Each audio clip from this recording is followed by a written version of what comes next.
Praise Lord. ആസ തൻ്റെ ദൈവമായ യഹോവയെ വിളിച്ചപേക്ഷിച്ചു. യഹോവേ, ബലവാനും ബലഹീനനും തമ്മിൽ കാര്യമുണ്ടായാൽ സഹായിപ്പാൻ നീയല്ലാതെ മറ്റാരുമില്ല.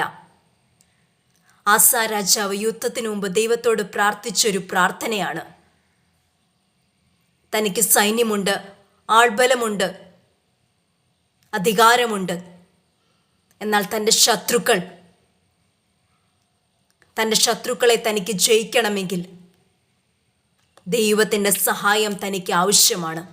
ബലവാനും ബലഹീനനും തമ്മിൽ കാര്യമുണ്ടായാൽ സഹായിപ്പാൻ നീയല്ലാതെ മറ്റാരുമില്ല. നമ്മുടെ ജീവിതത്തിൽ പലപ്പോഴും നമ്മൾ പ്രാർത്ഥിക്കുന്നൊരു പ്രാർത്ഥനയത്. തന്നെ കൊണ്ട് ഒറ്റയ്ക്കിത് സാധ്യമാകത്തില്ല. ദൈവത്തിൻ്റെ സാന്നിധ്യമില്ലാതെ, ദൈവത്തിൻ്റെ കരമില്ലാതെ ഈ യുദ്ധം ജയിക്കാൻ കഴിയത്തില്ല എന്ന് ആസയ്ക്ക് ഉറപ്പുണ്ടായിരുന്നു. കാരണം ആസ തൻ്റെ ദൈവമായ യഹോവയ്ക്ക് പ്രസാദവും ഹിതവുമായുള്ളത് ചെയ്തു. ദൈവമായുള്ളൊരു ബന്ധത്തിനകത്ത് നിൽക്കുന്ന ഒരു വ്യക്തിയായിരുന്നു ആസ. പലപ്പോഴും നമ്മുടെ ജീവിതത്തിനകത്തെ പല മേഖലയ്ക്കകത്തും നമ്മെ കൊണ്ട് ഒറ്റയ്ക്ക് സാധ്യമാകത്തില്ല എന്ന് തോന്നുന്ന പല വിഷയങ്ങൾക്കകത്തും വേദനയോടെ ഇരിക്കുന്നവരാ നമ്മളിൽ പലരും. എങ്ങനെ സാധ്യമാകും? എന്നെ സഹായിക്കാൻ ആരുമില്ലല്ലോ, എൻ്റെ ഒപ്പം നിൽക്കാൻ, എനിക്ക് വേണ്ടി സംസാരിക്കുവാൻ, എനിക്ക് വേണ്ടി അധികാരികളുടെ മുൻപിലൊന്ന് പോകുവാൻ, എനിക്ക് വേണ്ടി ഒന്ന് വാദിക്കാൻ, എന്നെ ഒന്ന് കൈത്താങ്ങാൻ. എനിക്ക് അസാധ്യമായ ഈ മേഖലയ്ക്കകത്ത് എൻ്റെ ഒപ്പം നിന്ന് എന്നെ ഒന്ന് സഹായിക്കാൻ, ഒന്ന് ചേർത്ത് പിടിക്കാൻ ആരുമില്ലെന്നോർത്ത് പലപ്പോഴും ഭാരത്തോടെ ഇരിക്കുന്നവരാ. നമുക്ക് വേണ്ടി ഒന്ന് വാദിക്കാൻ, ഒന്ന് സംസാരിക്കാൻ, നമ്മുടെ സാഹചര്യത്തെ ഒന്ന് മനസ്സിലാക്കുവാൻ ആരുമില്ലെന്നോർത്ത് പലപ്പോഴും ഭാരത്തോടെ ഇരിക്കുന്നവരാ. എന്നാൽ പരിശുദ്ധാത്മാവ് നിങ്ങളെ നോക്കി പറയുക, നിങ്ങൾക്ക് വേണ്ടി സംസാരിക്കാൻ ഈ ലോകത്തിൽ ആരും കാണത്തില്ല. നിങ്ങൾക്ക് വേണ്ടി വാദിക്കാൻ, നിങ്ങളെ സഹായിക്കാൻ, നിങ്ങളെ ചേർത്ത് പിടിക്കാൻ അധികാരികളുടെ നടുവിൽ നിങ്ങൾക്ക് വേണ്ടി ഒന്ന് വാതുറക്കാൻ ആരും കണ്ടെന്നു വരത്തില്ല. നിങ്ങളുടെ ജീവിതത്തിൻ്റെ ഏത് തലമായിക്കോട്ടെ, ആത്മീയ മണ്ഡലമോ, ശുശ്രൂഷ മേഖലകളോ, ഭൗതിക മണ്ഡലങ്ങളോ, ജോലി മേഖലയിലോ, ഏത് വിഷയത്തിനകത്താണെങ്കിലും നിങ്ങൾക്ക് വേണ്ടി ചലിക്കുവാൻ, നിങ്ങൾക്ക് വേണ്ടി ഇറങ്ങി വരുവാൻ കഴിവുള്ള, പ്രാപ്തിയുള്ള ഒരു ദൈവത്തെയാണ് നീ സേവിക്കുന്നത്. നിന്റെ ചുറ്റും ബലവാന്മാരായിരിക്കാം, നിന്റെ ചുറ്റും പ്രാപ്തിയും അധികാരമുള്ള വ്യക്തികളായിരിക്കാം. അവരുടെ നടുവിൽ നിനക്ക് ഒരു വാക്കുപോലും പറയാനുള്ള റൈറ്റോ, ഒരു സാഹചര്യമുള്ള അവസ്ഥയിൽ കൂടി ആയിരിക്കത്തില്ല നീ കടന്നു പോകുന്നത്. എന്നാൽ പരിശുദ്ധാത്മാവ് നിന്നെ നോക്കി പറയുക, ആരും നിനക്ക് സഹായമില്ലെങ്കിലും നിന്റെ ദൈവം നിനക്ക് സഹായമായി ഇറങ്ങി വന്നു കഴിഞ്ഞാൽ ശത്രുവിൻ്റെ മുൻപിൽ നീ ഭാരപ്പെടുന്ന വിഷയങ്ങളുടെ മധ്യത്തിൽ വലിയ ദൈവപ്രവൃത്തി വെളിപ്പെട്ടു വരും. അവരൊക്കെ അതിശയം കൂറും, ഇവന് വേണ്ടി ഈ ചെയ്തത്, ഇവന് വേണ്ടി ഈ സംസാരിച്ചത്, ഇത് പ്രവർത്തിച്ചു കൊടുത്തത്, ഇത് നേടിക്കൊടുത്തത് ആരാണ്? ഒരു ദൈവപൈതലിന്റെ ജീവിതത്തിൽ ദൈവത്തിന് വലിയ പദ്ധതികളും പ്ലാനുകളും ഉള്ളത്. ജീവിതത്തിന് ഏത് വിഷയമായിക്കോട്ടെ, ചെറുതോ വലുതോ, ഏത് കാര്യവും ചെയ്യുന്നതിന് മുമ്പ് ദൈവകരത്തിൽ അത് കൊടുത്ത് ദൈവത്തിന് ആ കാര്യങ്ങൾ ചെയ്യാനുള്ള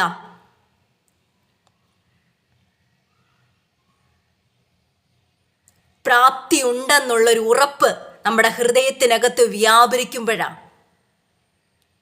ദൈവകരത്തിൽ അത് കൊടുത്ത്, നിന്നെ കൊണ്ടൊന്നും സാധ്യമല്ല, എനിക്കിത് ചെയ്തെടുക്കാൻ കഴിയത്തില്ല കർത്താവേ, നീ എനിക്ക് വേണ്ടി ഇത് നിറവേറ്റി തരണം, നീ എനിക്ക് വേണ്ടി ഇത് സാധ്യമാക്കി തരണം എന്ന് പറഞ്ഞ് അപ്പൻ്റെ കരത്തിലേക്ക് കൊടുത്ത്, വിശ്വാസത്തോടെ കൊടുത്ത് കാത്തിരിക്കുന്ന ഒരു ദൈവപൈതലിനു വേണ്ടിയാ ദൈവത്തിൻ്റെ മഹത്വം വെളിപ്പെടുന്നത്. തൻ്റെ അധികാരമോ തൻ്റെ പദവിയോ ഒന്നും ആസ നോക്കിയില്ല. ദൈവത്തോട് പ്രാർത്ഥിക്കുക, സഹായിപ്പാൻ നീയല്ലാതെ ആരുമില്ല. ബലവാനും ബലഹീനും തമ്മിൽ കാര്യമുണ്ടായാൽ ആരും വേണ്ട ദൈവപൈതലേ, ആരും വേണ്ട. നമുക്ക് വേണ്ടി സംസാരിക്കാനോ ഒപ്പം നിൽക്കാനോ സഹായിക്കാനോ ആരും കാണത്തില്ല. ഭാരപ്പെടരുത്. നിന്റെ അപ്പൻ നിന്റെ കൂടെ ഉണ്ടെങ്കിൽ, നിന്റെ ഉടയവൻ നിന്റെ ഒപ്പം ഉണ്ടെങ്കിൽ നിനക്കൊന്നിനെയും ഭയപ്പെടേണ്ട കാര്യമില്ല.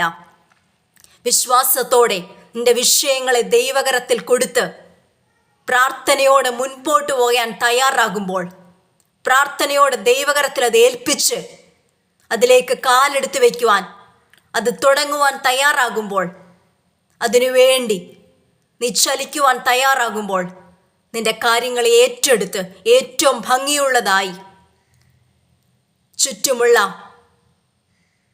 നിന്റെ പരാജയം കാണാൻ ആഗ്രഹിക്കുന്നവരുടെ നടുവിൽ അതൊരു വിജയക്കൊടിയായി മാറ്റുന്നൊരു ദൈവത്തെയാണ് നീ സേവിക്കുന്നത്. ദൈവത്തെ ആശ്രയിച്ചവരെ ആരും അവൻ കൈവിടുന്ന ദൈവമല്ല. ഇന്ന് എന്നെ കേൾക്കുന്ന ഓരോ വ്യക്തികളോടും ആത്മാവിൽ ഞാൻ പറയുക, ദൈവകരത്തിൽ കൊടുക്ക. നിങ്ങൾക്ക് ഭാരമുള്ള വിഷയങ്ങൾ, നിങ്ങളെ കൊണ്ട് ഒറ്റയ്ക്ക് കഴിയത്തില്ല, ആരുമില്ലെന്നോർത്ത് വേദനയോടെ എന്ത് ചെയ്യുമെന്നറിയാതെ ഭാരത്തോടെ ഇരിക്കുന്ന ഒത്തിരി ജീവിതങ്ങൾ ദൈവകരത്തിൽ കൊടുക്ക.